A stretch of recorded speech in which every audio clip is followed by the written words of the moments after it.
Hello and welcome to Rebels Radio, latest interview. I'm joined by joint manager Neil Baker. How are you, Neil?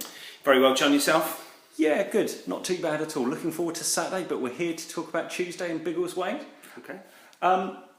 Your team selection for it was, again, different to the game on Saturday against Banbury United. What were your reasons behind that? There was only one change, obviously. Alex Whittam coming for George Frith. To be honest, there's not much between them at the moment. We've got a good squad of players, so it's very difficult to choose, who's going to play in what games. We just felt that Alex was playing up against his old side, Biggleswade, and felt that that might give him an extra 10%. Harsh on George, because I thought George played quite well against Banbury anyway. But I'm sure he'll come back into the side this weekend, and he's a good player. So it's just decisions we have to make. We can only play 11 players. We've got 18, 19 players that want to be playing at the moment. So it's just we mixed up very slightly. And obviously, Biggleswade pretty well from both your time at Slough and Godalming, and also particularly the management team and their style of play. Yeah. How does that affect how you go into one of those games? I don't think it affects it. Obviously, myself and Nunny, are very friendly. We talk sort of most days on the phone, and we have a bit of a laugh and a crack. And does Unders get jealous? It probably gets a little bit jealous, to be honest. But no, we didn't sort of prepare any other way than we would do, for another game. It's about sort of going to get the 3 points. You put your friendship aside, and to be fair, we still had a little bit of banter on the sidelines, and I think there's a mutual respect between the two teams, which obviously comes from the management side. But at the end of the day, the players are out on the pitch to win a game of football, so they don't really think too much about that. So. And looking back at the game, how do you think you started? Yeah, we played well. We're really pleased on Tuesday night. I thought we played some excellent football. Throughout the evening, we had a lot of possession. Obviously myself and Unders talked about it and had a good chat with Nunny, the next day about the game. And, I felt we had a lot of possession. We dominated the game in possession-wise, but probably on chances alone, it was probably, a pretty even game. They had some good chances, as did we. We maybe should have done a little bit more with all the possession we had. However, we were very patient, which I was really pleased at. And I think on another day, we had some good chances first half, and on another day we might have, had a couple of goals before half time, and it might have been a different game. But it was a good game between two good sides, if I'm honest. What did you say at half time in the changing room? Obviously went in even, but Johnny Dyer went off injured. Yeah. That was a straight replacement with Eddie. To be honest, I think probably 15-20 minutes beforehand, in the first half, Biggleswade had started to sit off us a little bit more, because at that time we'd been passing, we'd been getting some good passing movements, and I felt that they sat back to sort of get their shape and sort of not allow us any space in behind them. So we just said, it was important that when we did have the ball, to try and move it quickly, to try and move them out of position if we could. But it was very much of go and do the same thing, because the work rate was excellent, and the only slight negative was the fact that we weren't in front. Yeah, and so the pressure carried on early into the second half, and then came a few substitutes, which kind of changed the ebb and the flow of the game a little bit. What did you make of that? Yeah, I felt first 20 minutes again, second half, we were firmly on top. We'd had a lot of possession, but I think if you look at the highlights, we didn't actually create an awful lot of chances in that period, but we had the vast majority of the game. We had a few chances, but I wouldn't sit there and say they were, great chances or anything like that.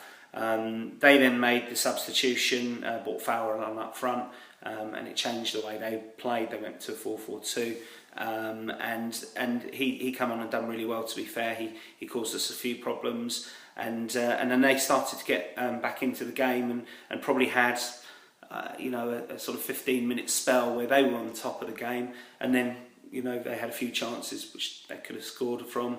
And then we went up the other end and scored probably against a runner player at that point. Yeah, before that point, did you think it just wasn't? It was going to be a draw? Do you think it was one of those nights where the game was going to peter out, both sides missing a host of chances? I don't know. I always felt that the game was pretty open in terms of sides, both sides were creating chances. So I always felt that that one goal might have just done it, or might have won the game. But we went up and obviously scored through Scott Harris, and yeah, I think it was probably a little bit against the run of play at that time. But however, I felt that we deserved it over the course of the game. And then at that point you're sitting there thinking, right, okay. And to be fair, people talk, because obviously we've conceded a last minute goal. People talk about you sitting back and everything. We didn't sit back at all. We kept on playing. You created quite a few chances. We created more chances after we scored. I think we actually sort of took control of the game a bit then. And then the last sort of five minutes or so, they started to create a few more chances, and then obviously the goal right at the end. Yeah, how does that feel? Obviously, 2 Tuesdays, 2 last-minute equalisers to take it away from 3 points to 1. Is it something you're concerned about? Is it just part of football? That's part of football. I think John posted on the forum on Wednesday. I think there was something like nine score draws in the Football League on Tuesday night, and 7 of which were last-minute equalisers. It's just the nature of the game. When a side is 1 goal to the good, the opposite side, as you get closer to the end, start throwing everything at it, and it's usually that they either equalise or the other side go and get a second goal. Like we did at Burnham, exactly like that. And on another day at Burnham, they could have got an equaliser, and we only had a point there. So that's how football is. So not worried about it. I mean, what was said in the dressing room afterwards? No, listen, we went in, we were absolutely delighted with the performance. Didn't feel deflated at all? Yeah, of course. It always feels like a loss when you've conceded in the last minute, especially a goal whereby effectively Craig Daniels looked across the ball, and it's just got so much power on it, and as it sat up nicely, it's just ended up in the top corner. So we just said there's nothing you can do about it. Normally you sort of look at every aspect of every goal you concede and what could you have done different. And to be honest, there wasn't much we could have done, because they won the ball back in their own half. They played about 4 passes, and it was a good bit of football from Biggleswade, and then the lads just crossed it, and it sat up nicely. But the same thing happened for us, previous week at Hereford, when Dobbo went to cross the ball and it's ended up in the back of the net. So it's football. It's disappointing. Yes, the lads were a little bit deflated, but at the same time, you'd have taken being unbeaten after 4, wouldn't you? Absolutely. And to be honest, we haven't been behind yet. It's 4 games into a season and we haven't been behind. So that's a pretty good start at this stage. So what's the activity been for the rest of the week? Any players getting game time? Have you had them in training this week? No, we gave them a night off. It's the first night they've had off since the first weekend in pre-season. So they've been going at it pretty hard for sort of 7-8 weeks now, and with the travelling to Hereford last Tuesday, and the fact that we're going to Poulton Saturday, and then obviously a game on the Monday, we felt that the players that have been playing have done more than enough, and felt that they needed a night off tonight. Because there's 1 or 2 little niggles. With respect, there's obviously players who haven't been playing. So Scott Harris and Jake Parsons are both going to be going out on loan this weekend, and both should be training tonight with the respective clubs. You've got sort of 1 or 2 others. Obviously, Adam Cornell and Sean Fraser both had 90 minutes last night for Bracknell Town. Cornell scored. Yeah, Adam Cornell scored 1 and set up 2, I believe, and they both did 90 minutes. So that was positive. So we just felt that it was right not to do anything tonight. And you've been a busy bee around all the grounds, watching lots of the other teams in the league. What do you know about Poulton ahead of Saturday? Yeah, we watched them obviously at Hitchin, with yourself and John, and I mean they're very much similar to a lot of sides in this league. They're going to work really hard. They've got some good individual players. They're hard to break down, which is you look at their results. I know they've lost 3 games, but the 3 games have all been by the odd goal. So they're not an easy side to beat.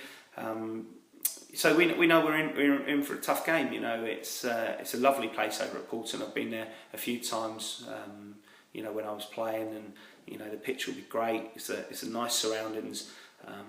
Lovely people down in that neck of the woods. So we're really looking forward to it. It allows us to get on the coach, get all the boys together. You know, for some of them it would be their first coach trip with Slough, and you know, we often have good days when we get a coach. Who's in the squad for Saturday? What's the injury update? Well, at the moment, we're not expecting Johnny Dye to be fit. We're still waiting to find out, you know, to the extent of what it is, but we think it might be a cracked rib or something along those lines, which is a blow. As I mentioned, Jake Parsons will be getting 2 games for Flatwell Heath over the weekend, and Scott Harris will be getting 2 games for Ashford Town over the weekend. We need them both fit, and you know, it's a perfect opportunity to get them two quick 90 minutes. So they'll be doing that. That which obviously means, you know, that it opens up a little bit of space into the squad, with obviously Johnny not being fit as well. So Ben Ebb will come back into the squad, as will Adam Cornell, and Luke Knight we're expecting to be available for the bench. Brilliant. Well, we're looking forward to Saturday. Hopefully it'll be a good day out and a good trip. Get plenty of Slough fans down there, and then another game on Monday afternoon. How do you prepare for that, 2 games in such a short period of time? It's difficult, you know. It's you know, we obviously ask the lads to look after themselves over the weekend, you know, because you're literally getting sort of 48 hours rest, and obviously with the travelling as well to Poulton. So there's not an awful lot you can do. I mean, we will make 1 or 2 changes over the weekend, you know, to make sure that we're as fresh as we can be. We've got it in our mind on how we're going to play at Poulton and how we're going to play against Chesham, having watched both sides. Obviously, I was at Chesham, Cambridge City versus Chesham last night. So we've got an idea on how we're going to play in both games, and we'll set up the sides accordingly.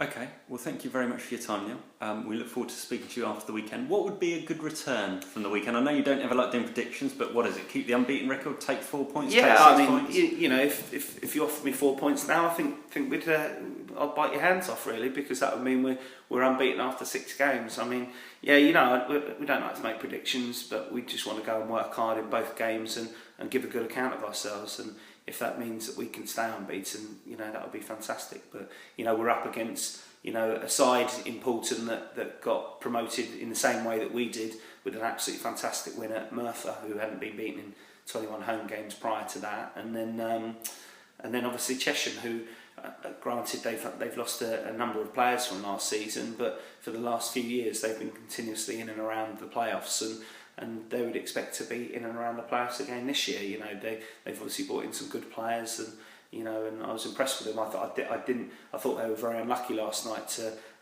not come away with anything. You know, Cambridge scored in the first half, and Chesham were you know, very much on top for the whole of the second half, and it was only a real good rearguard performance and goalkeeping performance from Cambridge City that stopped them from coming back with anything. Good. Okay. Well, thank you for your time as ever. Look forward to Poulton and the game at Holloway's on Monday. Hopefully plenty of people get down there. If anyone wants to ask any questions of the managers but doesn't want to do it directly, please contact us at MyFC Rebels Radio, and we will endeavour to put the 2 managers under the spotlight. But otherwise, we'll speak to you all soon. Thank you. Thank you.